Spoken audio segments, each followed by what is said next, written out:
शमी दर्शन कितना महत्वदायी हुआ करता है और शमी दर्शन के बगैर तपस्या करना, शमित्व के बिना पूजा पाठ की चर्चा करते हुए यहाँ कहते हैं कि शमी दर्शन के अभाव में व्रत गुणशील परिचय चारित्र तप ध्यान अध्ययन देवपूजा गुरु की उपासना स्वाध्याय संयम तप दान देना, ये सभी संसार के ही कारण हैं।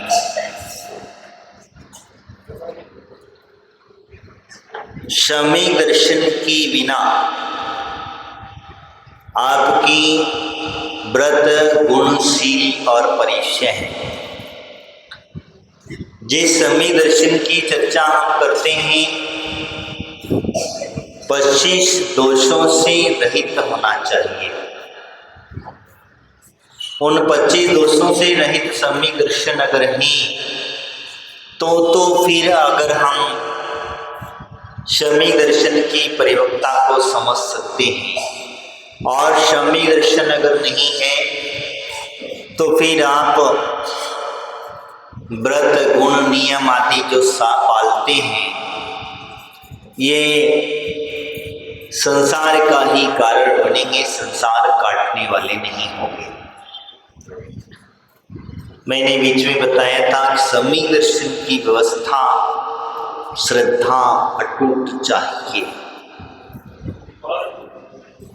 ऐसी श्रद्धा चाहिए कि जिस श्रद्धा की साथ हम अगर चलते हैं तो हमें विश्वास होना चाहिए कि ऐसा विश्वास जो चाहे कुछ भी हो जाए, हमारे दीन शास्त्र गुरु के अलावा हमारा सिर किसी और के चरणों में नहीं झुकेगा, चाहे वो कोई भी हो, कितना बड़ा मिथ्यात्वी क्यों ना हो, कितना बड़ा चमत्कारी क्यों ना हो, कितना बड़ा मंत्र तंत्रवादी क्यों ना हो, वो अपने आप में कितना बड़ा रिद्धि सिद्धि का धारी क्यों ना हो, लेकिन सिर तो झुकेगा तो साक्षात अरहंत और सिद्धों के चरणों में ही झुकेगा। सिर हमारा झुकेगा तो मां जिनवाणी के चरणों में झुकेगा। वो भी जिनवाणी भी कौन सी? जो जिनवाणी भगवान की मुख से निकली है वही जिनवाणी, जो भगवान ने कहा है, भगवान के जिह्वा से मुख से वह ओंकारमयी ध्वनि जो गंधर्वों ने उसे सूत्र रूप में गाथा, जिसे सूत्रों के माध्यम से गंधर्वों ने हमें संबोधन दिया और गंधर्वों की परंपरा से प्राप्त हुई वो जिनवाणी का ज्ञान ही हमारे लिए पूजनीय है, अन्यथा दूसरा ज्ञान हमारे लिए पूजनीय नहीं है। वर्तमान में एक विषय सामने खड़ा हो जाता है कि सरस्वती को क्या मूर्ति रूप में पूजना चाहिए। एक बार एक व्यक्ति ने हमसे प्रश्न किया, तब तो कुछ समझ में नहीं आया, तब नई नई दीक्षा थी और नए नए दीक्षा भैया तुम्हारी जैसी श्रद्धा हो वैसा सोचो, पूजा करो। जब ग्रंथों का अध्ययन किया और अध्ययन करने के बाद समझ में आया जिनवाणी कोई मूर्ति नहीं है, कोई स्त्री नहीं है। सरस्वती जो है वो कोई स्त्री नहीं है। बात ध्यान रखना, भगवान की जिह्वा पर कोई विराजमान करने वाली कोई स्त्री नहीं है, क्योंकि इन्होंने स्त्री का त्याग कर दिया है, तो फिर स्त्री आई कहां से? फिर आप में और अन्यों में दूसरे लोगों में अंतर क्या बचेगा?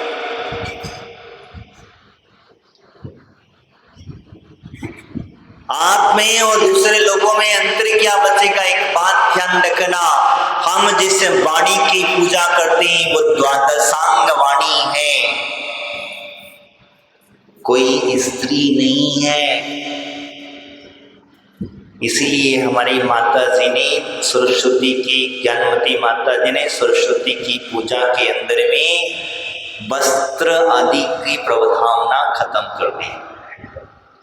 पुरानी में पूजा में तुम्हें वस्त्र की आवश्यकता वहां पर कही है।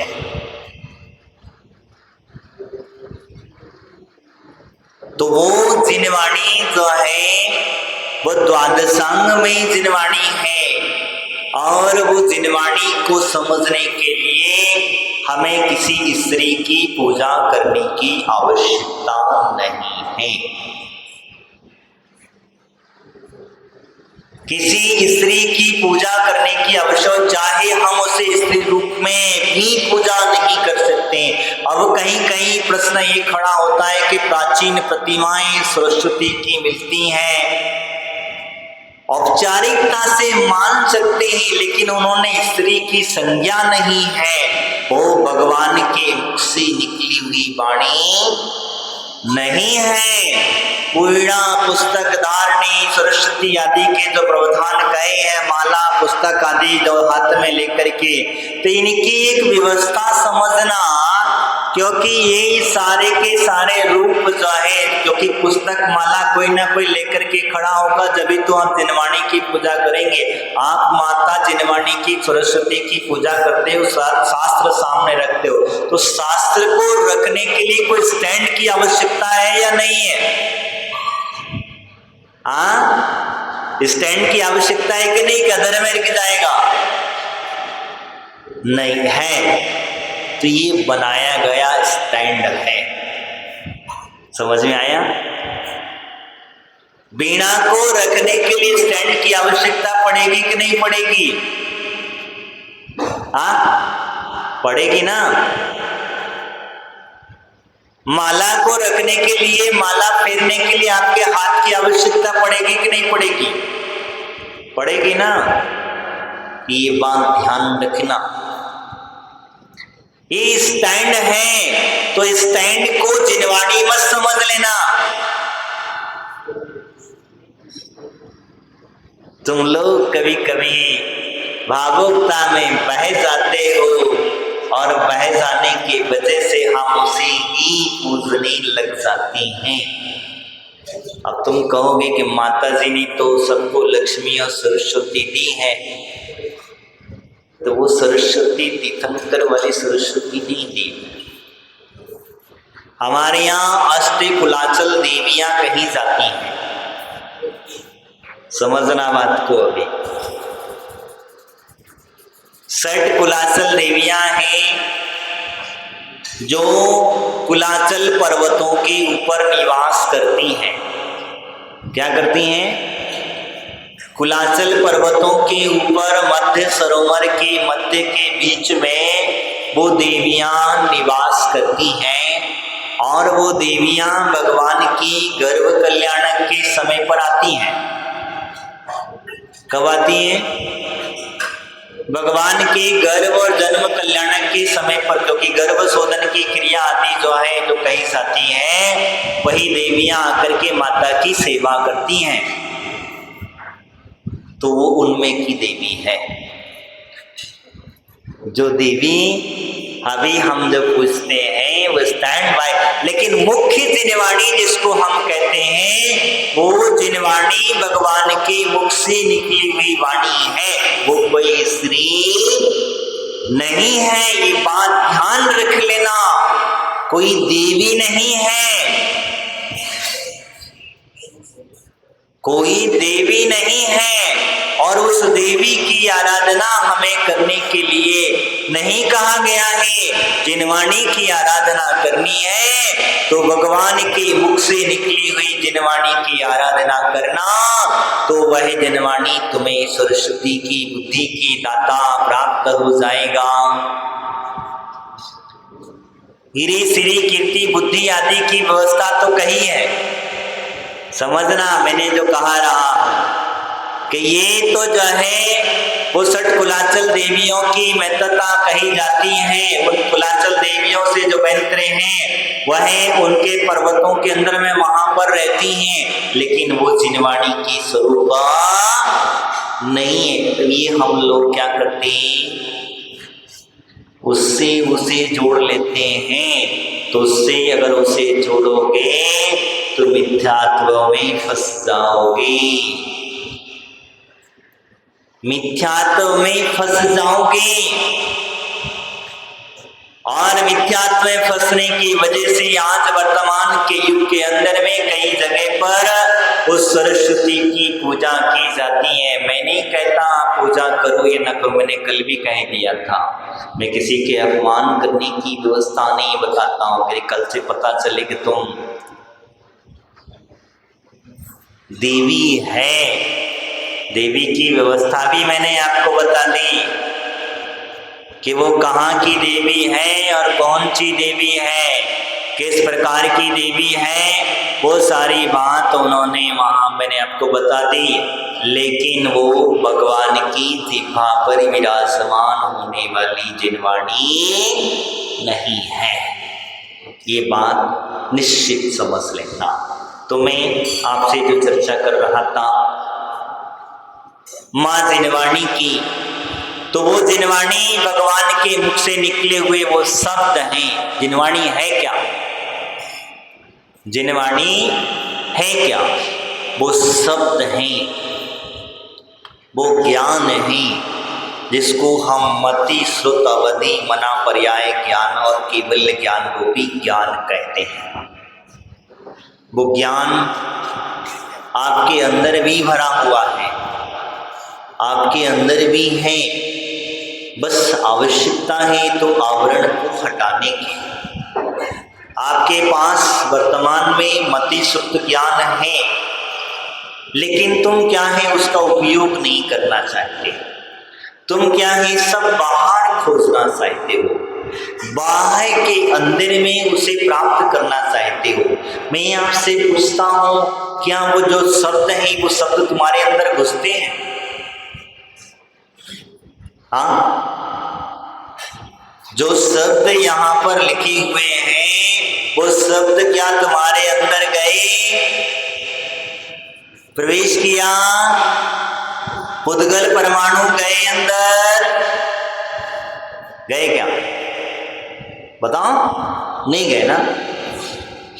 कर्ण इंद्रियां सुन रही है, पुद्गल को पुद्गल श्रवण कर रहा है। ये पुद्गल है, शब्द पुद्गल रूप में कहाँ गया है?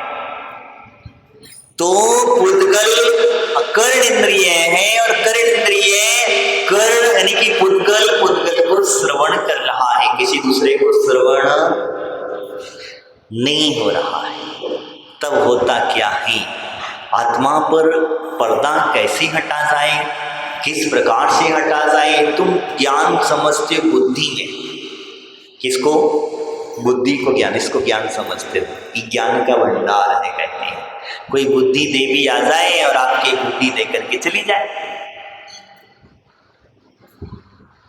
ऐसा ही है ना।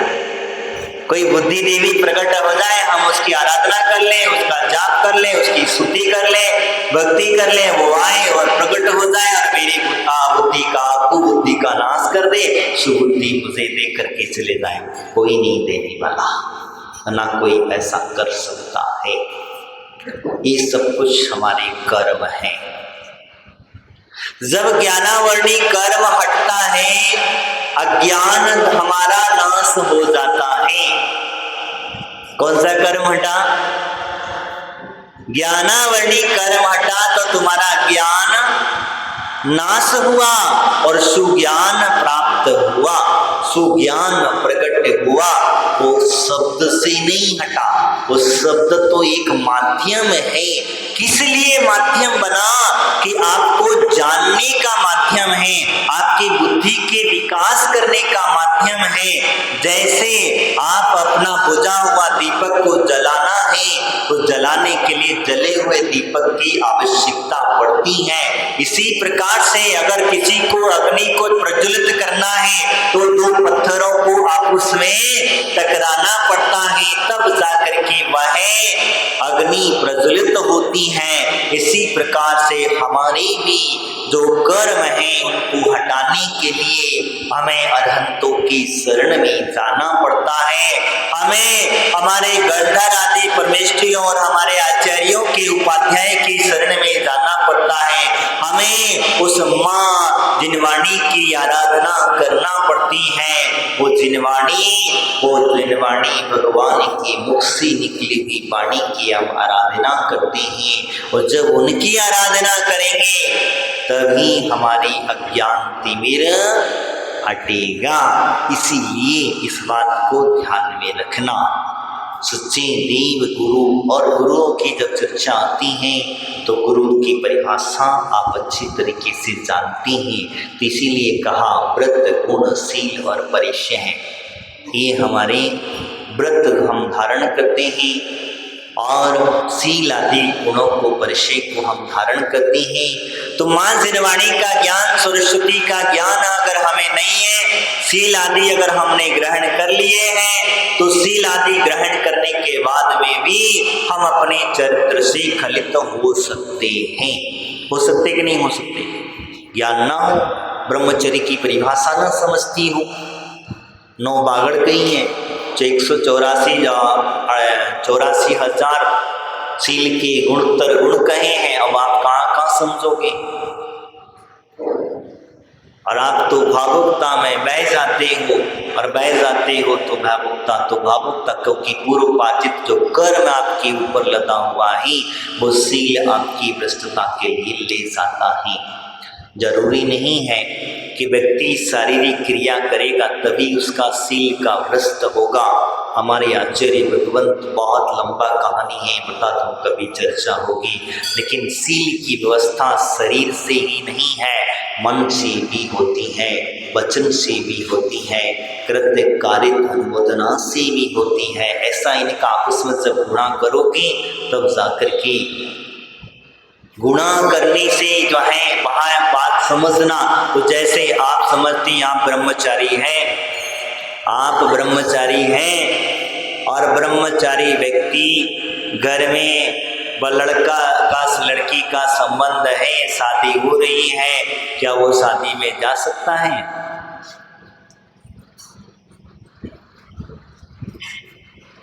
हाँ, क्या वो शादी करवा सकता है? क्या वो शादी के लिए आशीर्वाद दे सकता है? बताओ। तुम इतनी ज्ञानी हो कि महाराज के पास लेके पहुंच जाते हो, महाराज घर में शादी है, कार्ड पे कुछ मंत्र तंत्र डाल दो, आशीर्वाद दे दो, मेरे घर की शादी संपन्न निर्विघ्न हो जाए। बताओ, काहे बेचारे को तुम कर्म का बंध करवा दो? जिन्होंने सब कुछ छोड़ दिया है उन्हें काहे तुम घर में घसीट रहे हो? यही बात अगर कोई साधु मना कर दोगे तो लोग हम महाराज के पास गए थे, एक आशीर्वाद दे, नहीं दिया, तुम कहने में नहीं चूकोगे, क्योंकि ये तुम्हारा ज्ञान है। विषय निकला है इसलिए बता रहा हूं। तो नहीं, जो महाराज है वो चाहे त्यागी व्रती है, कोई ब्रह्मचारी व्रती है, अगर वो आपकी शादी आदि में सहयोग नहीं कर सकता, और अगर ब्रह्मचर्य व्रत है तो भी अगर आप किसी के लड़का लड़की का जुड़ाने का काम नहीं कर सकते हो तो महाराज से पूछने पहुंच जाते, महाराज कोई लड़का लड़की हुए थे बताए दो। अरे बहराइच वाले अच्छे हैं, बहराइच वाले डरते हैं बेचारे, महाराज के पास कुछ कहे तो कोई पता चला कि क्योंकि महाराज बताते कुछ है नहीं और गलती से पहुंच गए महाराज, तो फिर महाराज वहां से फिर अच्छे डांटेंगे, डांटने का डर रहता। डांटते नहीं है, हम तो आपको रास्ता बताते हैं, क्योंकि ध्यान रखो अपने मतलब के लिए, अपने फायदे के लिए गुरुओं को इस कार्य में मत घसीटो। मेन उद्देश्य कहने का, इन गुरुओं को इस कार्य में मत घसीटो। गुरु क्योंकि गुरुओं को ले जाने से तुम ध्यान रखना, अगर आशीर्वाद दिए तो परेशानी और ना दें तो परेशानी। तो इसीलिए अच्छा है कि तुम अपनी भक्ति करना, तुम अपनी आराधना करना, तुम अपने कर्तव्य का कार्य करना और करके चले आना, लेकिन गुरु से अपेक्षा का कार्य मत रखना। तुम्हारे कार्य की सिद्धि अपने आप हो जाएगी, ये बात निश्चित रखना, लेकिन गुरु से अनुमोदना मत कराना। आज वर्तमान के युग के अंदर में ये विशेष करके आज कई लड़का लड़की का संबंध नहीं होता है तो जाके बोल जाते महाराज आशीर्वाद दे दो।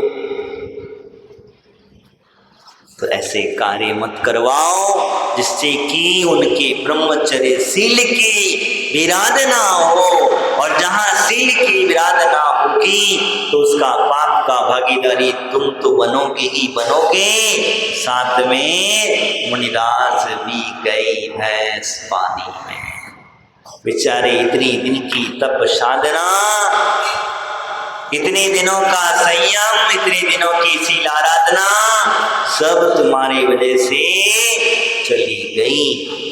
तो ध्यान रखो, मैंने इसलिए कहा कि परिचय, और जो परिचय की बात आती है तो हमारे यहाँ 22 परिचय कहें, कितनी 22 परिचयों की व्यवस्था कही जाती है।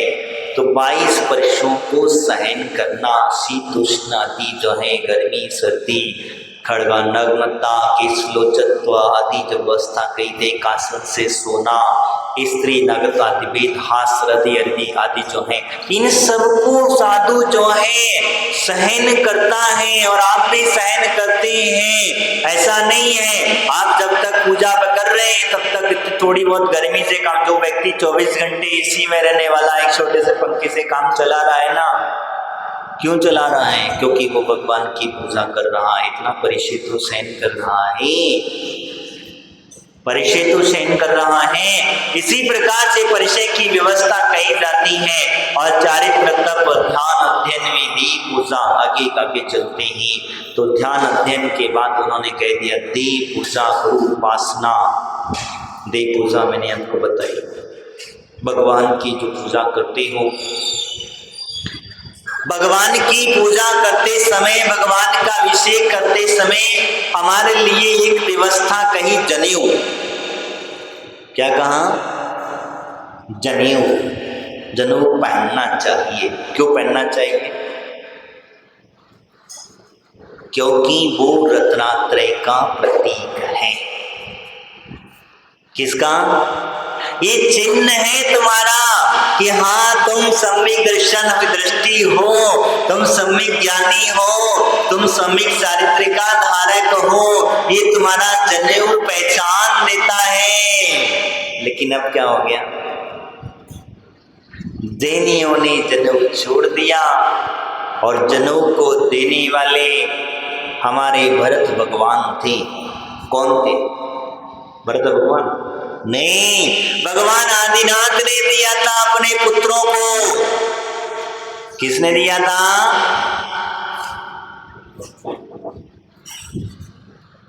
किसने? भगवान आदिनाथ ने अपने पुत्रों को दिया था। ऐसा वर्णन आदि पुराण के अंदर में आता है। जब अपने पुत्र बड़े हो गए थे तो जनेऊ संस्कार कराए जाते हैं। आज जनेऊ संस्कार का महत्व ही खत्म हो गया।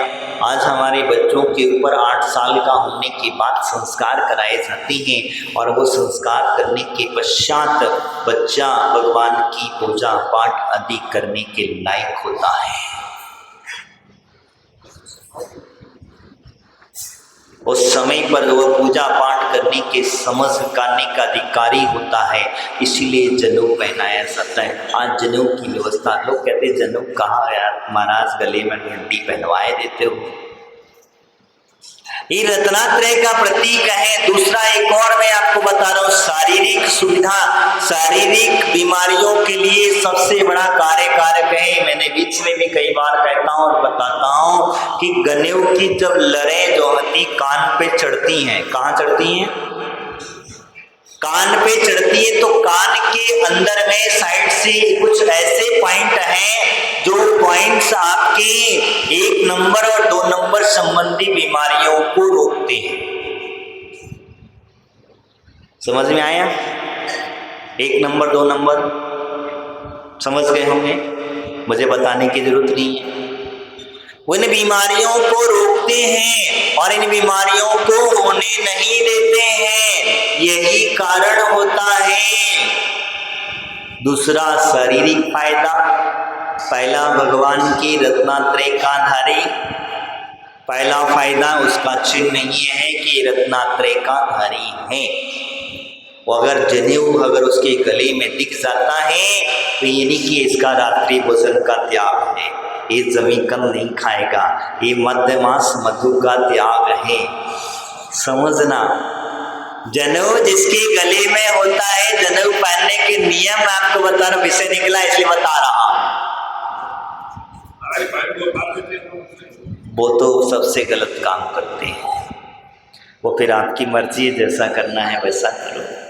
जनेऊ पहन के बाद में उतार देते हैं, वो आपकी मर्जी है, क्योंकि आप उसका वो कहते हैं महाराज नियम नहीं पड़ता है। नियम क्या है? कुछ नहीं है, आपको सिर्फ 1 नंबर 2 नंबर जाते समय कान पे ही तो चढ़ाना है, नाभि से उसे ऊपर ही तो रखना है, इससे बड़ा और क्या नियम?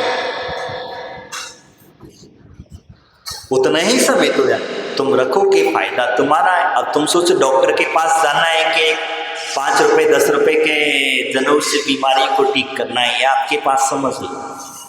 फिर डॉक्टर बताएगा ऑपरेशन करना पड़ेगा, डॉक्टर बताएगा दवाइयाँ खाओ, वो दवाइयाँ खाओ। कई जगह लोगों को जैसे पाइल्स आदि की तकलीफ हो जाती है, मूल व्याध आदि की तकलीफ हो जाती है, फिर बता परेशान रहो, होते रहो। क्या हुआ? यही तो हुआ, यही तो कारण बना, यही चीज हमने आपको समझाया।